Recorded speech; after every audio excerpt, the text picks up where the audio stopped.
force de l'esprit. Bonsoir et bienvenue, c'est Pendant le 20h, Pozzo di Borgo à l'ombre des empereurs. Le producteur André Waxman nous présente le documentaire qui revient sur la vie du diplomate longtemps tenu à l'écart du Panthéon insulaire. Xavier Affre lui fera vibrer notre âme slave avec le réalisateur Alexandre Sokourov et ce sera notre focus. Bonsoir Xavier. Bonsoir Caroline. Bonsoir André Waxman, pardon. Bonsoir. Et merci d'avoir accepté notre invitation. Oui, malheureusement Tania ne pouvait pas être là. On va parler tout de suite, d'ailleurs, de la réalisatrice. Okay. Alors, est-ce que c'est parce que Charles-André Pozzo di Borgo est finalement le moins connu, le méconnu des grandes figures corses que vous avez décidé d'accompagner Tania Rachmanova dans son entreprise? C'est jamais exactement comme ça. Non, en fait, il faut savoir déjà qui est Tania. Bon, c'est une réalisatrice russe qui vit à Paris depuis longtemps, qui a travaillé pour toutes les grandes chaînes, que ce soit le BBC aux États-Unis, Arte, France 3, France 2, etc. Et elle a travaillé aussi pour France 3 Corse. Bon, c'est peut-être certainement la seule réalisatrice russe qui a fait un film sur Canta Popolo Corso, que j'ai produit également, sur le Rion, le fameux bateau. J'ai oublié déjà comment ça s'appelait, le film, parce que, vous savez, ça change tout le temps, les titres de films. Et justement, c'est Jean Maïboroda, qui était dans l'association des gens des descendants de Rion, qui a parlé à Tania de Pozzo. Bon, Tania, pourquoi elle était vraiment la personne idéale? Et j'oubliais, elle a fait aussi un film pour la BBC sur la Corse. Donc, une réalisatrice russe qui connaît assez bien la Corse. Et évidemment, elle parle le russe, elle connaît la Russie. Et comme une grande partie des archives se trouvait à Moscou, et comme en plus c'est pas facile de travailler dans les archives en Russie, même si vous êtes russe, donc vraiment, je pense que sur Terre, il n'y avait pas une autre réalisatrice qui avait tout ce qu'il fallait pour faire un bon film. Bonne réalisatrice, parlant russe, introduction et connaissant la Corse. Elle était toute désignée. Toute désignée. Pour et comme en plus elle avait eu la chance de travailler avec moi dans le passé, donc on était l'équipe parfaite, quoi. Très bien. Alors, le documentaire qui sera diffusé ce vendredi sur France 3 Corse Via Stella à 20h35 revient sur la vie et la carrière de Charles-André Pozzo di Borgo, donc fils de berger, noble, sans le sou, diplomate, qui finit ambassadeur de Russie à Paris et à Londres, et surtout ennemi intime de Napoléon. Alors, ce que je vous propose, c'est de regarder tout de suite un petit extrait.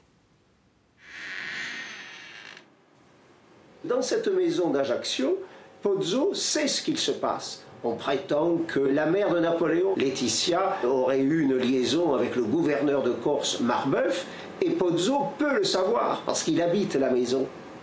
Ils vont tous les deux se tenir à vie parce que Napoléon a peur que l'on dise que sa mère était une femme infidèle et Pozzo a peur que Napoléon dise qu'il était gratuitement logé chez les Bonaparte en échange des produits de la terre, les fromages, le cabri, et que son père était un berger noble, mais un berger tout de même. Alors André Waxman, cette rivalité, elle remonte à loin, dès l'enfance, en fait, entre les deux hommes. Oui, absolument. Mais comme je ne suis pas un expert sur Pozzo, je ne peux pas vous dire beaucoup plus que ça. Par contre, je peux vous dire, si vous voulez savoir pourquoi j'ai produit le film. Oui, bien sûr. Il y a une raison très profonde. C'est que pour moi était extraordinaire dans cette histoire de Pozzo, en dehors du fait qu'il était ambassadeur de Russie pendant 22 ans, ce qui est le record absolu. Dans l'ambassade de Russie, c'est bien marqué. Ambassadeur de Russie en gardant la nationalité française, enfin en tout cas ne prenant pas la nationalité russe. Non, absolument. Bon, il faut savoir qu'à la cour de Russie, on parlait français, mais bon, c'est pas une raison. Il était quand même... Après, il est devenu ambassadeur de Russie en Angleterre. Donc vraiment, non, mais pour moi, ce qui était intéressant, c'est de savoir qu'à l'époque, ce qui comptait, c'était soit le talent, soit l'argent, soit les deux. Il n'y avait pas de passeport. Il était le premier Européen. Un des premiers. Bon, exactement. Le premier, c'est difficile. Il n'y a jamais le premier, mais était parmi les premiers Européens. C'est-à-dire un berger qui ne parlait même pas le français au départ, qui devient ambassadeur de Russie, en France. C'est délirant qu'on y pense. Aujourd'hui, c'est même pas imaginable. Je veux dire, Aujourd'hui, ce serait un délire complet, quelqu'un qui imagine une chose pareille. Et à l'époque, c'était possible.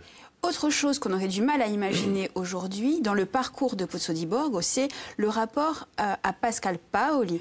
Tous les deux, Napoléon Bonaparte et Charles-André Pozzo di Borgo, admirent énormément Pascal Paoli, mais Paoli décide de propulser Pozzo di Borgo en politique. Il le fait élire, et quand il est élu à l'Assemblée nationale d'alors, on regarde tout de suite les conditions de ses premiers pas dans cette Assemblée nationale.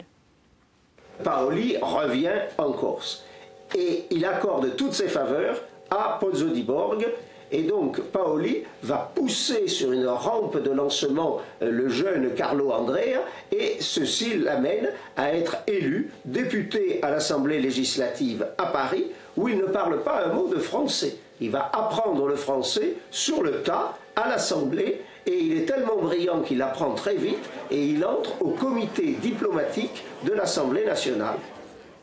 Alors peut-on imaginer aujourd'hui un député, un homme politique, être élu d'abord, puis s'exprimer ensuite dans une enceinte nationale, dans sa langue natale, qui serait une langue minoritaire ou régionale? On en doute. Vous prenez par les sentiments, comme j'ai fait 5 films sur la question de langue et identité, y compris pour la langue corse. Tout à fait. Moi, je suis pour, de toute façon. Je pense que plus on parle des langues, plus... De toute façon, on a des traductions simultanées maintenant. Donc on pourrait. On pourrait. C'est un appel que vous lancez. Mais ce qui est quand même étonnant, moi, cette phrase-là, jusqu'à aujourd'hui, j'ai pas compris comment quelqu'un qui est élu, qui parle que le corse, il arrive à faire des discours en français en si peu de temps. C'était vraiment un homme brillant. Un homme brillant qui apprend très très vite. Oui, mais ça, c'est vraiment vite. Et qui se retrouve à la tête du comité diplomatique. Voilà. Et c'est comme ça qu'il fait ses premiers pas en tant que diplomate. Et c'est ça, les côtés européens, parce que c'est un Anglais qui va le lancer, et après il va aller à Vienne. Bon, c'est des parcours qu'on ne peut pas imaginer aujourd'hui. C'est vraiment un parcours européen. Xavier, oui, moi j'ai une petite question, alors pas sur la période, mais sur la méthode de travail, parce que vous aviez dit que ça fait plusieurs films que vous faites avec la réalisatrice, dont j'ai oublié le nom, mais qui s'appelle Tania Rachmanova. Comment vous travaillez tous les deux? Est-ce que vous la laissez travailler? Vous avez quand même un petit droit de regard? Est-ce que vous regardez ce qu'elle fait ou... Non, bon, d'abord, je lui fais confiance, premièrement. Moi, je suis réalisateur moi-même. Bon, pas seulement je lui fais confiance pour la réalisation, mais je sais que c'est quelqu'un que quand il y a un budget, elle sait le tenir. Donc c'est important parce que malheureusement, c'est le nerf de la guerre. Et évidemment, j'essaie de la convaincre de quelques petites idées que je peux avoir. Mais je sais que, bon, si vous voulez, ce qui est intéressant pour une réalisatrice quand elle travaille avec le producteur, c'est qu'il va avoir quelques idées. Bon, elle va accepter ou pas accepter, mais même ceux qu'elle n'accepte pas, elle va peut-être dire « Ah oui, j'ai pas pensé à ça, mais bon, sa suggestion, comment l'arranger, c'est pas bon, mais maintenant j'ai compris qu'est-ce que je dois faire. » Donc il y a quand même un dialogue. Il y avait un point sur lequel je suis toujours pas d'accord avec elle pour le film, mais c'est tellement mineur. Et de toute façon, de temps en temps, il faut give and go, comme on dit en anglais. On donne... l'art du compromis. Oui, l'art du compromis, oui. Pas de compromission. Il n'y avait aucune compromission entre nous sur ce film. Moi, j'ai fait un petit compromis, voilà. Mais je ne dirais pas qu'est-ce que c'est. Sans intérêt. Le personnage, Pozzo di Borgo, est aussi sans doute celui qui maîtrise aussi l'art de la diplomatie, mais du compromis. Et du compromis. Bien sûr. Sauf s'agissant de Napoléon, on va le voir, parce que en fait, quand il est en 1796, la France reprend la main sur la Corse, il va protéger, en fait, par Sir Gilbert Elliot, il va sillonner toutes les capitales européennes, en tout cas les grandes villes européennes, anti-napoléoniennes. Donc, en fait, non seulement c'est un des premiers Européens convaincus, mais c'est aussi un des premiers lobbyistes. Disons qu'apparemment, sa carrière se construit vraiment en opposition, c'est assez frappant, dans le documentaire, en opposition à celle de Napoléon, qui est une lubie qui le poursuit quand même toute sa vie. Oui. Partagé par les deux hommes. Il faut aussi savoir que Napoléon, de sa façon, voulait aussi créer l'Europe. Exactement. Mais ce n'était pas de la même façon que Pozzo. Justement, est-ce que ce sont deux visions, et finalement encore très actuelles, qui s'affrontent de l'Europe? Nous avons la préservation de grands équilibres pour Pozzo di Borgo et une vision plus autoritaire, dirons-nous, de Napoléon. Est-ce que ce sont ces deux visions de l'Europe qui s'affrontent aussi? Et hélas. Oui. Oui, moi je ne suis pas très napoléonien pour cette raison-là, parce que... Non, Napoléon a apporté beaucoup de choses, mais la conquête, c'est pas ma tasse de thé. Voilà. Et aujourd'hui, on se trouve dans une situation en Europe, surtout en Europe de l'Est, où on voit les choses vont pas très bien, disons, pour simplifier. Donc, je serais plutôt pour Pozzo, moi. Est-ce que vous pensez qu'il place l'intérêt général, l'intérêt supérieur des deux pays, on va dire, allez, la France et la Russie, au-dessus de tout, et que la stabilité est vraiment centrale pour lui? Absolument, et c'est lui qui en conseillant le tsar, empêche que le tsar envahisse de façon, avec son armée de 500 000 hommes, qu'il envahisse la France. Et c'est dire l'avantage qu'il avait, je pense, je sais pas, c'est qu'il connaissait les deux côtés. Donc il était la personne idéale pour essayer de trouver un équilibre entre les deux. Et il l'a trouvé, bon, de façon...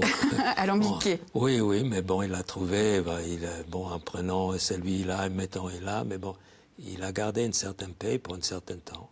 C'est aussi parce que le tsar Alexandre Ier veut s'allier avec l'Angleterre contre Napoléon. Oui. Et c'est Pozzo di Borgo qui a l'idée de marcher, que les alliés de la Russie marchent sur Paris, la campagne de France, qui verra donc la victoire de la Russie. Et c'est à ce moment-là que Pozzo di Borgo dit, pour Napoléon, direction Sainte-Hélène. Oui.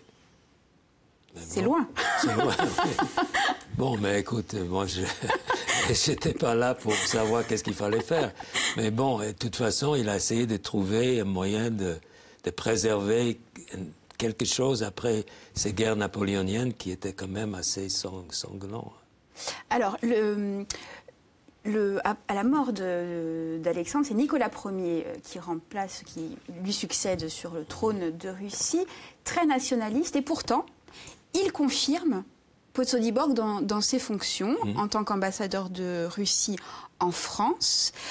Le prénom est même russisé. Oui.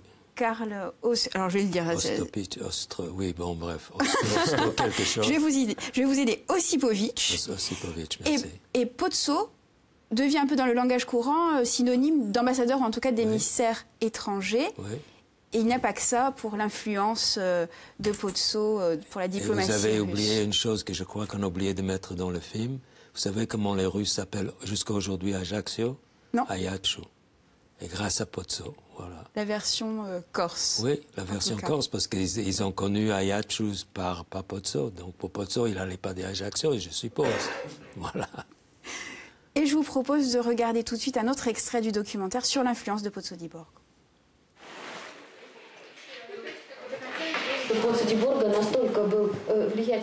Pozzo di Borgo était une personnalité très influente dans la société française. Beaucoup de gens pensaient qu'il était beaucoup plus qu'un représentant diplomatique de la Russie, puisqu'il intervenait directement dans la vie politique en France. Talleyrand disait même que Pozzo di Borgo était un vrai Français, bien qu'il soit corse.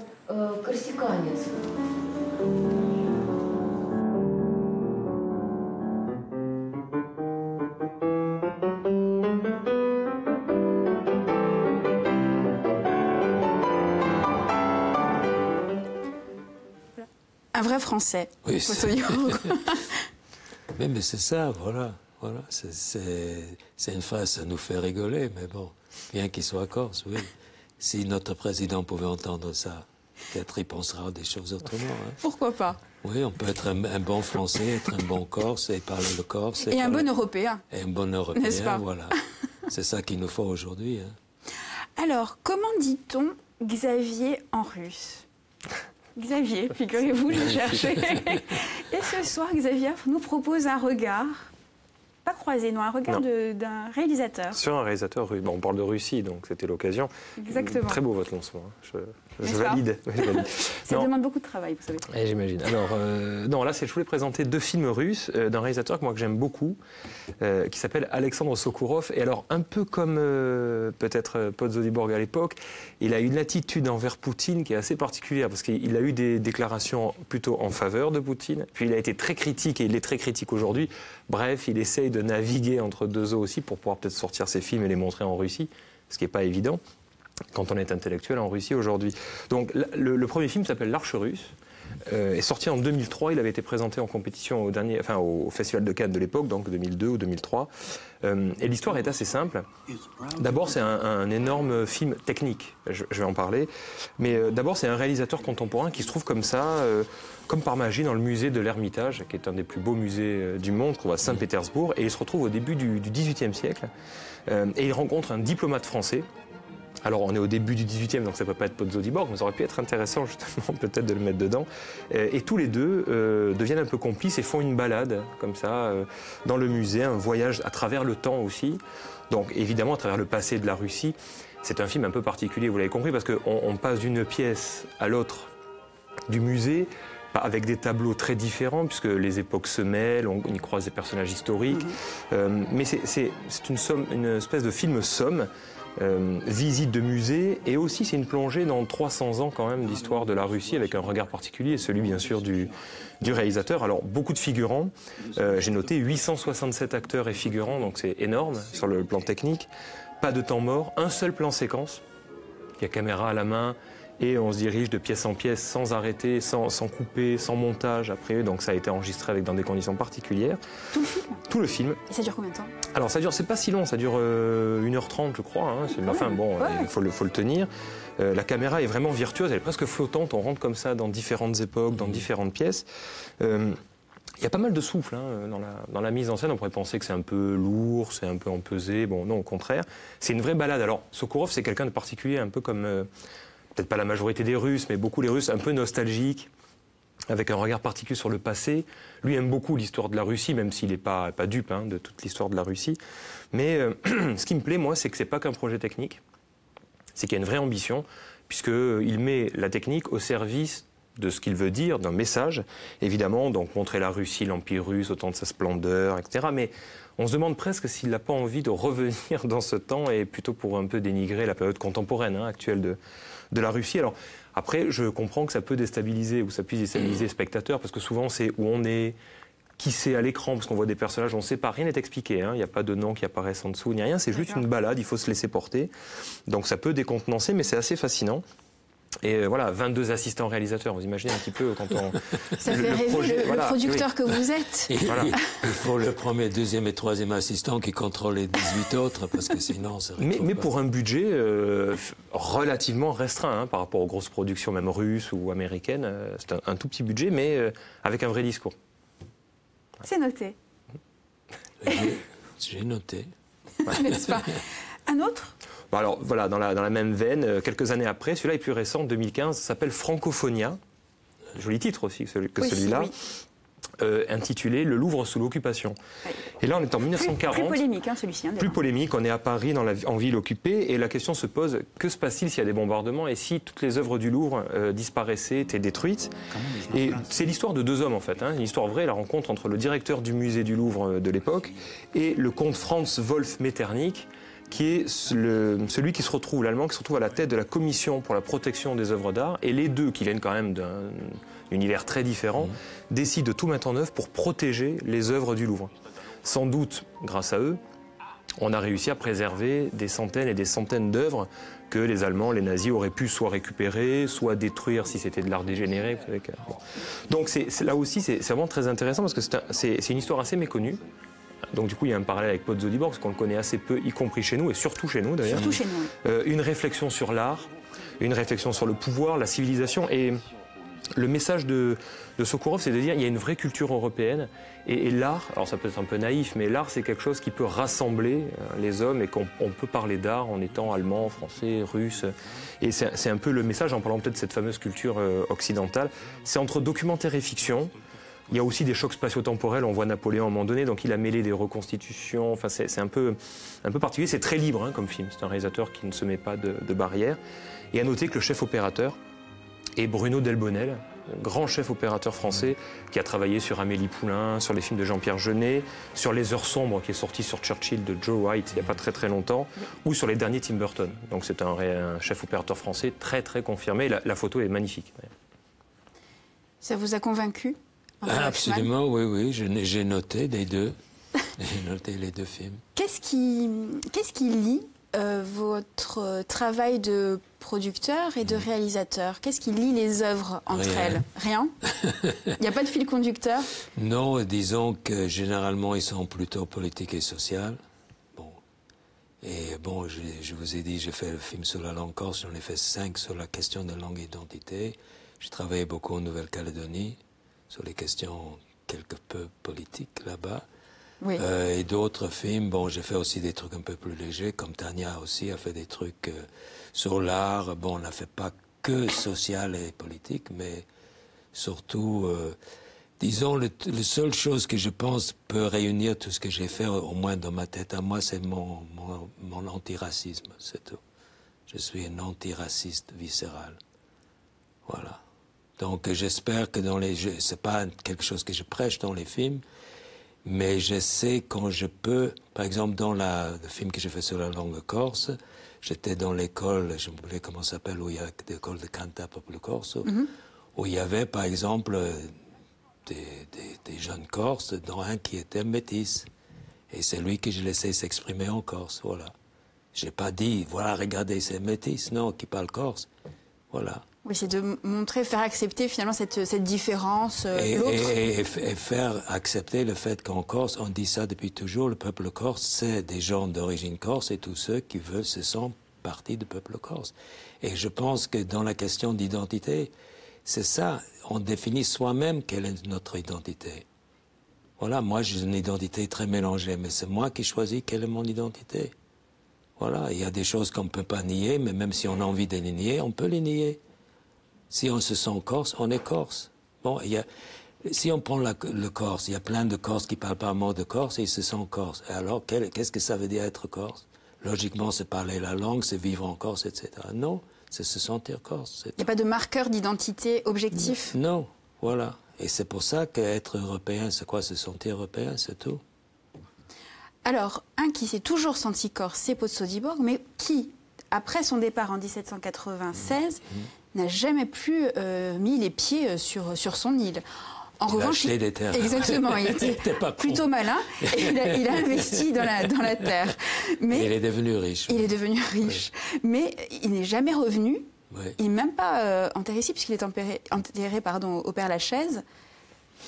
Comment on explique ça? Alors, parce qu'il aurait pu très bien choisir de la même manière la Russie ou l'Angleterre.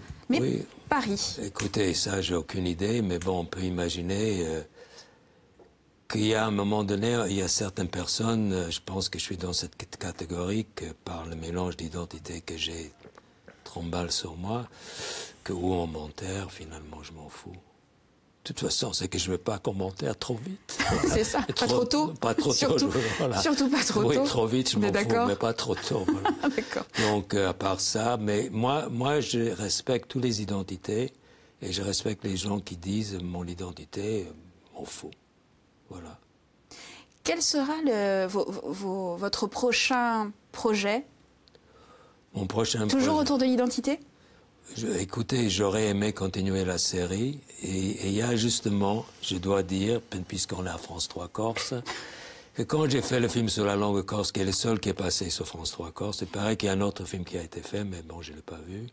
J'étais à Corté, j'ai dit aux jeunes, c'était il y a 10 ans, j'ai dit aux jeunes, voilà, moi je suis Pinsout, j'ai fait ce film, maintenant c'est à vous. Bon, j'ai vu Guy Talamon il y a 1 an et demi ou 2 ans, avec Monsieur Queneau, Sébastien Queneau, que je connais de Corté. Qui est son directeur de cabinet. Voilà, et qui était professeur à Corté, qui a montré certains de mes films sur la langue.